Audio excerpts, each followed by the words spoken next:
Okay, my friends, go grab your coffee because it's time for coffee with Gabi. Pull up a chair or snuggle up under your favorite blanket and let's spend a few minutes chatting. I have been thinking about something the past couple days that I just kind of wanted to hash out with you guys. So I hope that that's okay with you. This will be kind of like a conversation. And it's about how to care for the younger you. Inner child work and reparenting are very popular on Instagram and TikTok right now. I'm very glad that more people are talking about this. I am by no means, let me just put this out there, I am by no means an inner child work or reparenting expert. A little bit of just an idea of what these things are for those of you who may not know. Even though I am not an expert, I do know enough to tell you this, that reparenting is basically the opportunity for you to therapeutically give yourself the parenting that you needed but never had. And inner child work is going back and revisiting certain ages and stages in your lifetime and helping that version of you through something difficult. So it's a very hands-on, very internalized way to concretely help yourself recover from past traumas.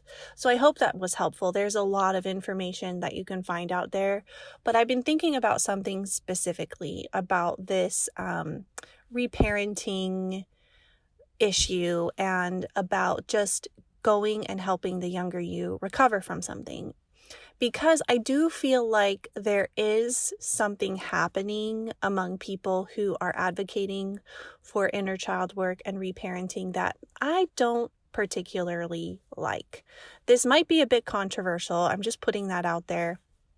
But please know from the bottom of my heart that I am like the biggest mental health advocate, and I so very much believe that everyone deserves to know their story, to understand the power of their story, and to heal from whatever has harmed them. Also, another caveat, I am sitting in a parking lot outside of my daughter's dance studio right now, so if you hear like cars and beeping and stuff, that's what's going on. But back to this issue of helping the younger you through difficult things. There is a perspective shift that I want to happen for a lot of people that I have been seeing. And hopefully this is something that will make all of you feel empowered to grow. So in this inner child work world and among people who are practicing it or talking about it, I am not speaking of practitioners. I'm speaking of those of us who are actually utilizing these on the ground level, on ourselves.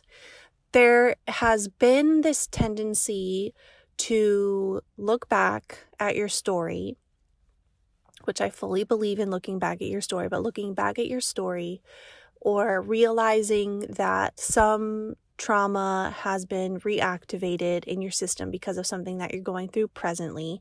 And so you go back to revisit a younger version of yourself. Let's say the 9-year-old you. So you're in your present day experience and something gets triggered in you or something feels activated in you and you relate it back to something that happened to you when you were 9 or a way that you were treated when you were 9 or something that you struggled with when you were 9. So you internally visit with yourself and you go to that 9-year-old version of you and you give her what she needs in that moment. This is a very important therapeutic practice that you can do with yourself. Maybe she needs someone to tell her it's okay to say no and kind of walk her over to her own safe space and give her a blanket. Lots of people will do this kind of thing really for themselves, in real time.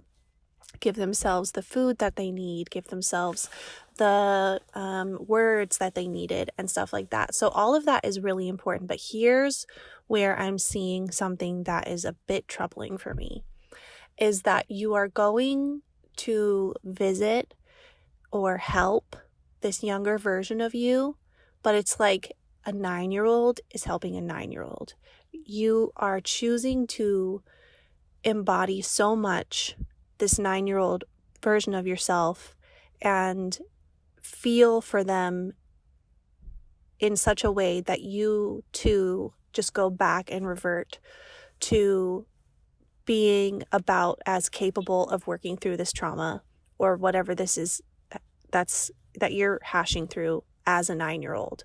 So it would be, for example, like if my daughter was experiencing something difficult and my son came to help her and gave her a blanket or whatever and just helped her like feel better in that moment. That will help you feel better for a moment. But what hasn't happened is that 9-year-old version of yourself hasn't been given any tools or resources to grow, to be able to handle the situation better next time. And this is where reparenting is really a vital aspect of inner child work, because reparenting suggests that you are going to this past version of yourself as an embodied adult and helping that younger version of yourself, similar to how you would help your own child.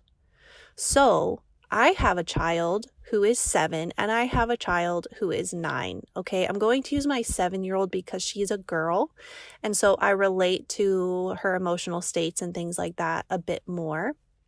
So my 7-year-old, when she is feeling overwhelmed with emotion, which is something that happens regularly, I will be with her in that emotion and I will make sure that she feels safe.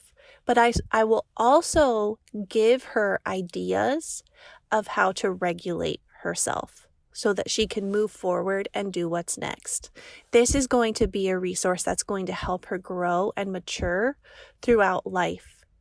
If she did not have those resources given to her, if I was just there saying like, oh, baby, I understand. Okay, just let it out, whatever, and here's a coloring book, and she'd feel safe, but she wouldn't have learned anything to help her through this and to actually grow and mature into the next level of herself. So in essence, what I'm saying is if you do not actually give the younger version of yourself a resource and a tool, which I'm assuming any of you who are doing inner child work have done other work as well, and you have some of these resources to give yourself. If you do not utilize that time and energy that you're spending to visit with this younger version of yourself, to give that younger version of yourself a resource to regulate and to help them to see how to get through these kinds of situations quicker and easier in the future, you're not actually helping yourself at all. You're simply another child helping another child just get through something in the moment. The problem with this is, you guys, that you will continue to be stuck. And I say this with a lot of love in my heart, but also with a bit of fire inside of me. There are too many people who are healing from childhood trauma who are staying stuck for this very reason, because they have embraced the idea that they deserve compassion, that they deserve to be seen, they deserve to be taken care of. All of those things are true. Absolutely 100% true. Deserve compassion. You deserve to be seen. You deserve to be taken care of. But they have not embraced the aspect of work that goes into building capacity so that that young version of yourself actually shows up less and less. Because we're supposed to grow up, right? We're not supposed to stay 7, 8, 9. We are supposed to grow up. And the goal of your healing journey is not just that you know how to show up compassionately for your younger self. The goal of your healing journey is to realize that you are spending more and more time as a healthy, embodied adult version of yourself in more and more situations. So fewer and fewer situations cause you to revert back to the way you felt, acted, or responded in situations as a young child. Does that make sense? You must give your inner child a resource to help them grow so that 9-year-old can be a 10-year-old, can be a 17-year-old, can become the version of you that exists now in those moments when you are regulated and you feel good. When we remain stuck in these spaces, we continue to repeat cycles that, again, maybe you'll show up for yourself with compassion, but you won't actually become the fully embodied, healthy version of yourself that you want to become. And I am telling you right now that I understand, but you have to be willing to do the work. What I am concerned about in the mental health world is that we are choosing so much to feel for ourselves that we do not actually want to become uncomfortable at all in the aspect of healing ourselves. Because healing ourselves requires work that feels like work. It's just a fact, and that is the way that anything worthwhile works in life. I am telling you right now that I have so much compassion for you. Trust me, I am a survivor of chronic childhood trauma. I understand the need to be seen. I understand the need to be shown compassion. I understand how important it is to have someone attuned to you and to just welcome you in as you are. But I also understand, as I dig further into this work, that there are those who choose to engage in the process of growing through those situations, and there are those who have chosen to just sink in to the feelings of those situations. If you want to grow, to heal, to truly be able to show up in an embodied, engaged, present way as an adult, as your highest self, please know that you must allow yourself to do the work. And it's not going to be easy. And sometimes it's going to be like the situations where Jesus would ask someone, "Do you want to be healed?" And you have to answer that question honestly, because being healed requires you to accept that your responsibilities will increase. More will be required of you because you will be capable of more. So do you want to be healed, or are you too comfortable in trauma being your identity? If you're ready for trauma to stop being your identity, then please take this to heart. Know again that I see you with so much compassion, and I ache and hurt for the things that you have been through. But you have to be willing to pick up that mat that you've been laying on and walk into a life that will require more of you. But you know what the cool thing is? If you choose that path, that more that will be required of you will be joyful. It will be beautiful.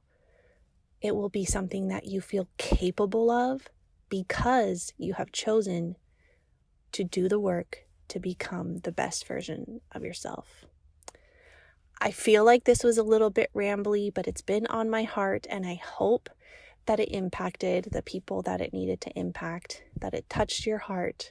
If you have questions about it, please do not hesitate to reach out to me on Instagram at Gabi Ruth, on my website, or you can shoot me an email. I would love to hear from you and have this conversation if you have questions about it. And I hope that we can have more like just real coffee conversations about this in the future. I love you all. I appreciate you. Will you please stop for a moment and just rate and review the podcast? My ratings and reviews have trickled to almost nothing, which is not the end of the world. However, it does help get the word out that this podcast exists, and I want it to help more people. My listenership has increased significantly, which is so awesome, and I'm so thankful for all of you who are here. I'm so thankful for all the new people listening in, and I would just love for the ratings and reviews to be there to encourage anybody new or anybody looking to know that this is a valuable resource that will help them. You guys are amazing. I love you very, very much. I can't wait for this coming Tuesday when you get to hear from my amazing friend, Ashley Faye. We had a wonderful conversation that will encourage you greatly. So push that subscribe button so you don't miss a thing, and I will chat with you next time. Love you guys. Bye.